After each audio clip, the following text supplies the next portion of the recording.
It's about that time. This is a fucking video to some stupid fuck on Twitch named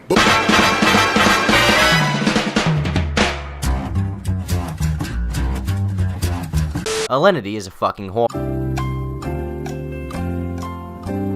Alright, so maybe I came in a little hot with that one. We can walk it back. By now, we all know what Twitch is, the most popular streaming site on the internet by far. I'm not a super frequent user of the site, but there are certainly a few people that I enjoy watching. There are a lot of genuinely talented people in the Twitch community, and honestly, I would want to become more involved with it and perhaps get into streaming a bit myself. It's an interesting medium that allows for people with a unique skill set to thrive and grow an audience organically, and it allows people to make a living off of the fact that they're just interesting in a live setting. Whether they have the best arguments in a political discussion, whether they be the best at a video game, or whether they're the most entertaining IRL streamer. There are a variety of genres to pick from, with thousands of streamers creating content for every kind of audience imaginable. Naturally, this also involves the Coomer population, hence why we get cam girls. With the streaming format of Twitch, there is the ability for a lot more instant audience interaction than on YouTube. Sure, YouTubers can respond to and interact with those in their comments section if they'd like, and they can make videos about their comment sections, but it's not instant. On Twitch, streamers can react live to the chat and donation messages from their audience, giving girls like these a unique platform to collect their simps. With these lonely guys donating to e-girls and seeing their instant reactions,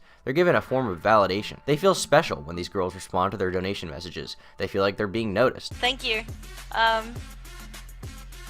Okay.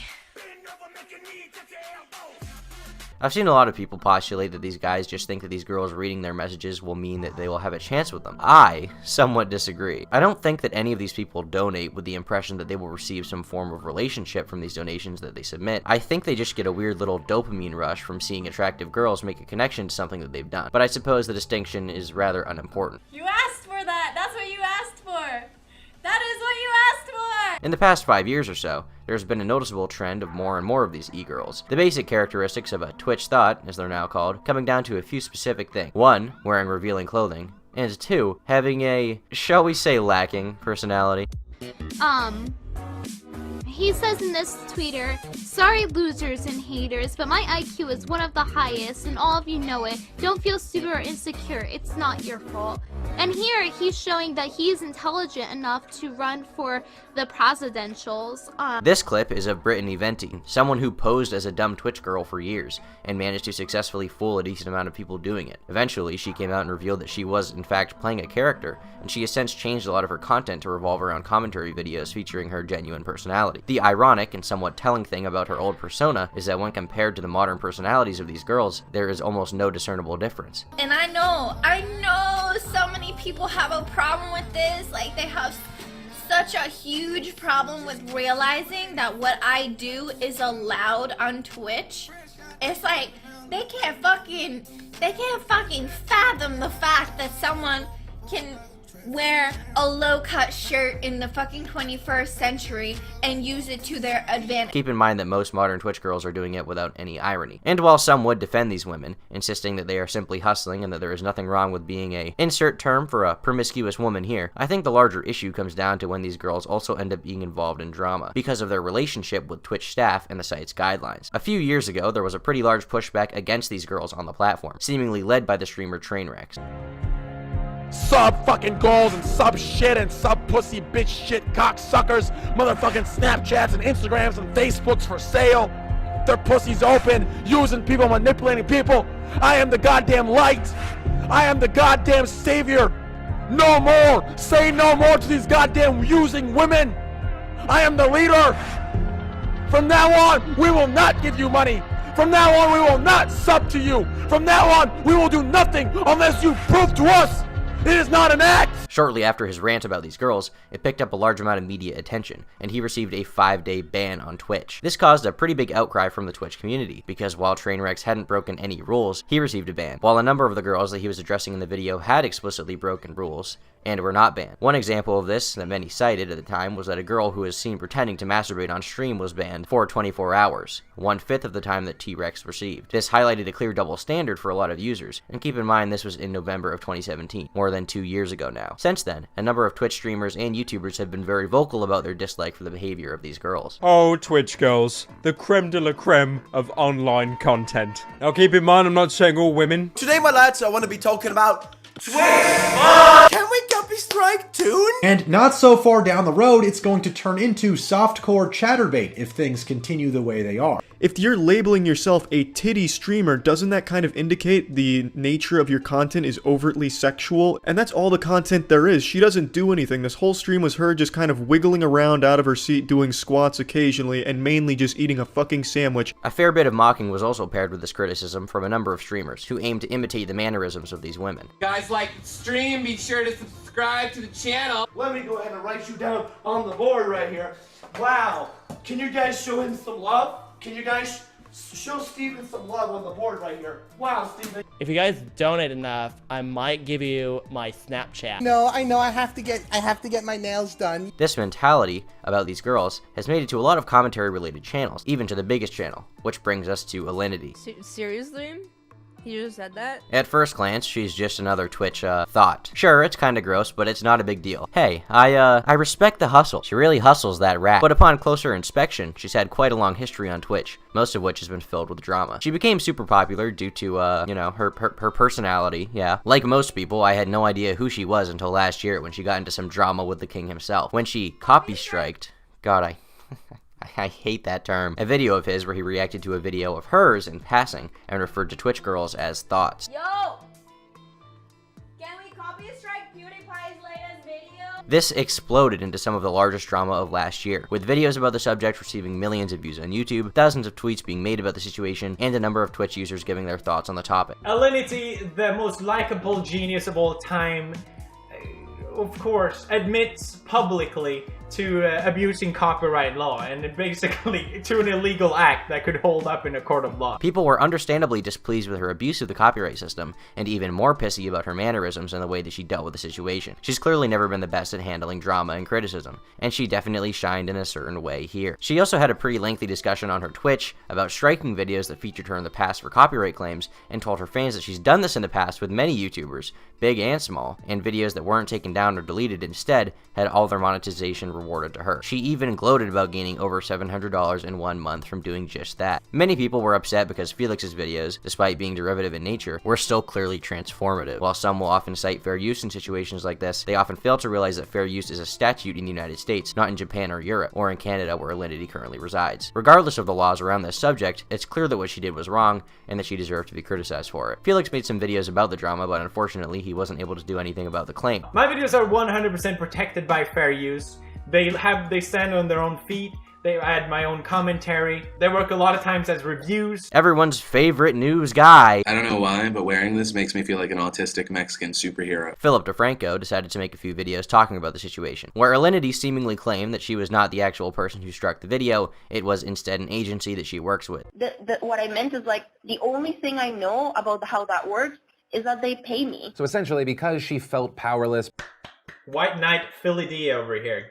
Congratulations. And so she denied any responsibility. This is despite her, well, being the one to initiate the agency claiming the video in the first place. Not a great defense. Overall, the situation was a complete disaster for Alinity, because a large number of people had now found out about her simply because of her dubious behavior. Sure, on Twitch she had been known as a Thot prior to this, but now to the rest of the online world, she was also someone who abused the copyright system to hurt small creators. For a few months after the drama with Felix, things seemed mostly quiet for Alinity. She went back to making her streams where she flaunts her body constantly and does some cool yoga for her fans. Nothing really out of the ordinary when compared to your pretty average promiscuous female Twitch streamer. However, this summer a large stir was caused with Alinity that likely wouldn't have been as big of a deal if it hadn't followed her drama with the YouTube community, where she was seen on stream treating her animals with care. Milo!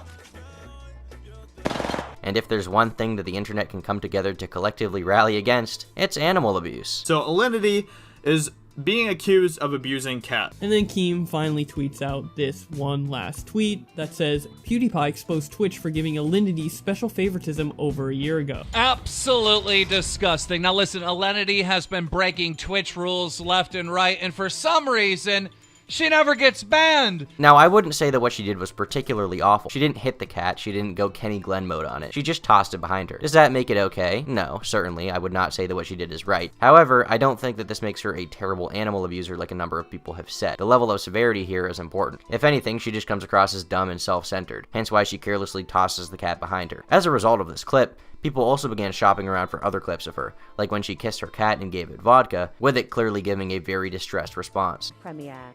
Do vodka. Vodka kiss.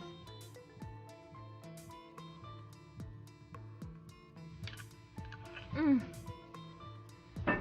Mm.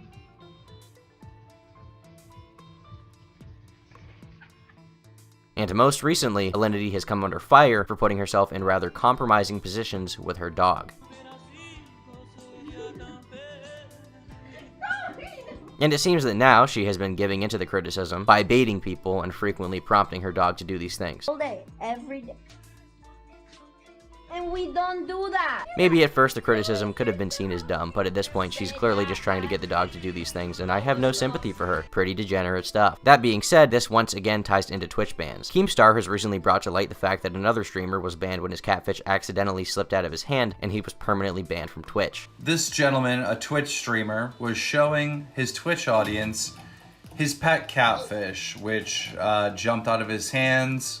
And this resulted in him getting banned on Twitch. And Alinity has not been banned. This tweet received nearly 100,000 likes, with a number of streamers taking note of it and the clear mistreatment of users by the website, but despite this, there has been no response. Personally, I don't think that sites like Twitch should police content at all, unless it breaks the law. When you set up a standard of policing content and deciding what is okay and what is not, you open yourself up to the criticism of inconsistently enforcing your rules, and people coming from different perspectives who would like to censor certain types of content or viewpoints will come after you for being morally inconsistent. Best case scenario for sites that have an impossible amount of content for the staff to adequately police is to allow all content, however controversial, and treat your site like it's a Wild West of sorts. But now that Twitch has banned guys for doing basically nothing, they have highlighted the fact that they treat people differently based on their gender, or whether or not they have an attractive figure. And the fact that they don't respond to the controversy doesn't really help. Just months ago, a streamer named Miskiff was banned for making what was clearly a sexual joke on stream about a girl who was talking about him, when just moments before she had made a whole slew of sexual comments about him. And she's definitely watched way more than 4 anime. She's definitely watched more than 4 anime. No, look at that. I like it. Look at that. Call me daddy. Say daddy. Say daddy, Jenna. Say it. Fucking say it. Are you a bitch? Are you a bitch? Did your daddy raise a bitch? Yeah. Twitch has also been criticized for their ban policy, as when you are banned, Twitch does not allow you to stream elsewhere, or you risk having your account terminated. On top of that, in the new contracts, you also are forbidden to take your content elsewhere, to any platform, to any live stream service. So not only are they not an employee, by the way. Not only are they controlling you while you're streaming, but even when you're banned, even when they take away your income, take away your goddamn platform, they still forbid you during the ban period to go on YouTube, to go on a different site. That is an abuse of power, and it's disgusting. It's disgusting. What if you fucking live with people? These clearly strict guidelines have left streamers understandably upset at Twitch staff, but so far, all that they've gotten in response has been radio silence. This video isn't really about Alinity. I mean, sure, her name is in the title and she's featured in the thumbnail, but there's a broader point here that I'd like to illustrate. Twitch seems to be making these decisions in favor of e-girls, regardless of the criticism leveled at them and the clear double standards. A number of streaming site alternatives like DLive and Mixer have popped up in recent years, with one of the site's most popular creators, Ninja, leaving the platform altogether for Mixer. Twitch seems to be banking on their popularity and monopoly on the market to survive, not responding to the requests of the community because they feel that regardless of what they do, people will stay. That being said, it's become clear that a number of creators are already jumping ship, and I wouldn't be surprised if within the next few years, the DLives and Mixers of the world grow communities comparable to Twitch itself. And yeah, also, Alinity is fucking gross, and I bet she smells like a large wet animal. I was younger. Oh shit. All day.